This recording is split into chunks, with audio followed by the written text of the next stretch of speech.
കേരളത്തിൽ കോൺഗ്രസ് മുഖ്യമന്ത്രിയെ തീരുമാനിക്കാനുള്ള ചർച്ചകൾ ഡൽഹിയിൽ മുറുകുമ്പോൾ സംസ്ഥാനത്ത് നാടകീയ നീക്കങ്ങൾ. മുഖ്യമന്ത്രി ആരാകണമെന്ന കാര്യത്തിൽ AICC നിരീക്ഷകർക്ക് മുന്നിൽ വ്യക്തമായ നിലപാട് അറിയിച്ചിരുന്നതായി ഉദുമ MLA കെ നീലകണ്ഠൻ വെളിപ്പെടുത്തി. പുറത്തുവന്ന AICC രേഖയിൽ കെ നീലകണ്ഠന്റെ അഭിപ്രായം രേഖപ്പെടുത്തിയിരുന്നില്ല.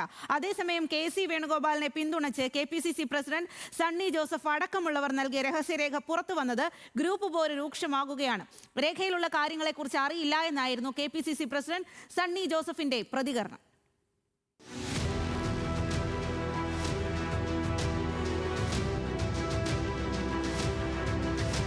മുഖ്യമന്ത്രിയെ തീരുമാനിക്കുന്നതിൽ MLA-മാരുടെ അഭിപ്രായം രേഖപ്പെടുത്തിയ രഹസ്യരേഖയിൽ ഉദുമ MLA-യുടെ അഭിപ്രായം രേഖപ്പെടുത്തിയ കോളം ഒഴിച്ചിട്ട നിലയിലായിരുന്നു. ഇതോടെയാണ് തന്റെ നിലപാട് AICC നിരീക്ഷകരെ കൃത്യമായി അറിയിച്ചിട്ടുണ്ടെന്ന് വ്യക്തമാക്കി ഉദുമ നിയുക്ത MLA കെ നീലകണ്ഠൻ രംഗത്തെത്തിയത്. രേഖയിൽ തന്റെ അഭിപ്രായം രേഖപ്പെടുത്തിയ കോളം ഒഴിച്ചിട്ടത് എങ്ങനെയെന്ന് അറിയില്ലെന്നും ഇക്കാര്യം ചൂണ്ടിക്കാട്ടി മുകുൾ വാസനിക്കിനും അജയ് മാക്കനും പരാതി നൽകിയതായും അദ്ദേഹം വ്യക്തമാക്കി. മുഖ്യമന്ത്രി നിശ്ചയിക്കേണ്ടത് ജനഹിതം അനുസരിച്ചായിരിക്കണമെന്നും കെ നീലകണ്ഠൻ പ്രതികരിച്ചു. ജനഹിതം മാനിച്ച് മുഖ്യമന്ത്രി തെരഞ്ഞെടുക്കണമെന്ന് കൃത്യമായി ഹൈക്കമാൻഡിനോട് ധരിപ്പിച്ചിട്ടുണ്ട്. ഈ സാഹചര്യം എന്താണെന്ന് മനസ്സിലാവുന്നില്ല. എങ്ങനെ വരുന്നത് എനിക്കറിയില്ല. പത്രങ്ങളിൽ വരാനുള്ള ഇതിനകത്ത് നമ്പർ 1 എന്ന് പറഞ്ഞിട്ടുണ്ട്. പക്ഷേ ഞാൻ പോകുന്നതിന് മുമ്പ് 2 പേര് പോയിട്ടുണ്ട്. അപ്പോൾ നമ്പർ 1 ആവില്ല.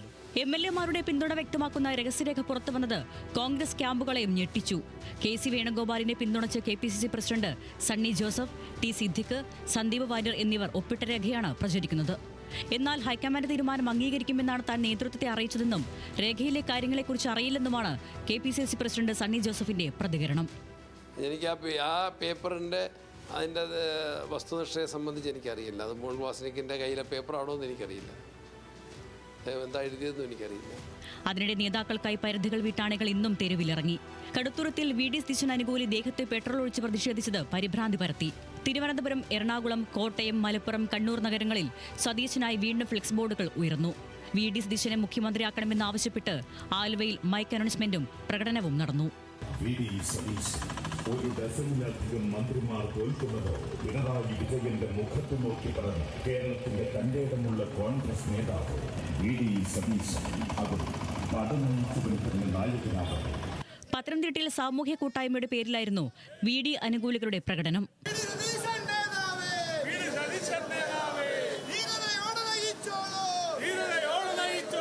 കേരളത്തിലെ ഉറങ്ങിക്കിടന്ന കോൺഗ്രസ് പ്രവർത്തകരെ ഉണർത്തി ഈ ദുഷ്ഭരണം പിടിച്ചെടുക്കാൻ നേതൃത്വം വഹിച്ച 100% നേതൃത്വം വഹിച്ച ഒരേ ഒരു നേതാവ് VD സതീശൻ മാത്രമേ ഉള്ളൂ. ഞങ്ങൾ വെറും സാധാരണ പ്രവർത്തകർ, ഏറ്റവും താഴെ സ്ലിപ്പ് കൊണ്ട് കിടക്കുന്ന പ്രവർത്തകരാണ്.